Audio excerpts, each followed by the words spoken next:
What's up traders, welcome back. Today we'll be going through the breakdown of this trade that I took on S&P 500. I also will be showing a method that you can use to find intraday directional bias. With that said, let's go. So we're on the 4-hour time frame on S&P 500. We are going to start with our daily foundational process that we use each trading session when we are analyzing price. We always begin by identifying the current trading range that we are in. We do that by identifying the closest liquidity on both sides of the market. As you can see, above us we have relative equal highs, which is a liquidity pool because buy stops exist above it for breakout traders. And for the people that took sell trades based on this resistance level, their stop loss are going to be above the equal highs. Hence, we look at this as buy-side liquidity. So on the contrary, the same analogy is applied to find the sell-side liquidity. We have relative equal lows, therefore this becomes our sell-side liquidity. Now that we have both of our liquidity marked out, we have to wait for both to be taken out to form our trading range from premium to discount. So we have a read on both sides.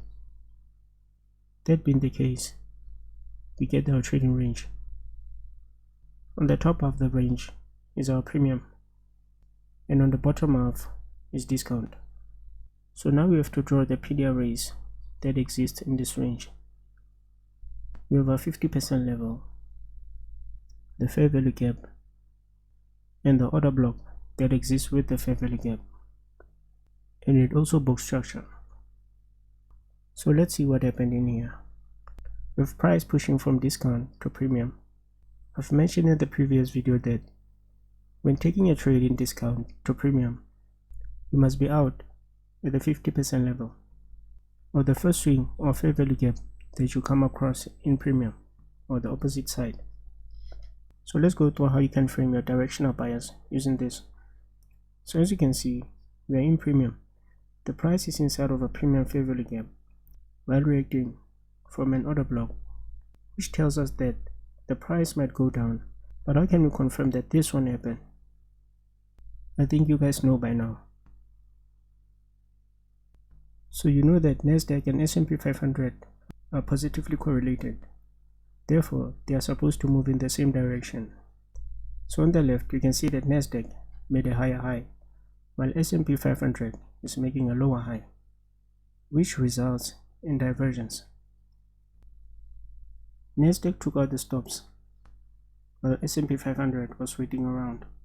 You can also see how fast Nasdaq moved towards that high, with large candles, while S&P 500 was moving slowly behind. So Nasdaq had unfinished business on the buy side, while S&P 500 is waiting for it to turn around so that they can move together in the opposite direction. Here's another confirmation that we might go for sell side. Nasdaq took buy side liquidity and left a trendline phantom behind. We know that that's also a bunch of liquidity, since a large amount of traders are using trend lines. So how am I gonna use S&P 500 for bias? We are already expecting sell side, or at least discount prices to be traded to. I'm going to be bearish on this price as long as we do not violate this order block. This means that on the lower time frame, I'm only going to be focused on the signature sell setups until I get to the liquidity.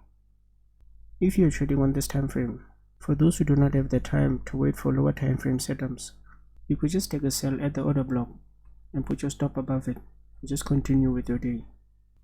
And for the full-time traders, let's go to a lower time frame.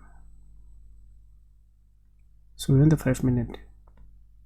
We have the same pattern repeating itself on this time frame. We have our buy side and sell side liquidity taken out. We have a smaller range within a larger range, and we have an order block in premium. That's our entry, and the stop loss goes above the order block. We had a reaction and an aggressive gap down away from the order block. So you can see that price reached and traded through the sell side into a weekly fair value gap, which is also a form of liquidity. We have come to the end of this video. Please like and subscribe if you appreciate the content. Until I see you next time, that's Vadani.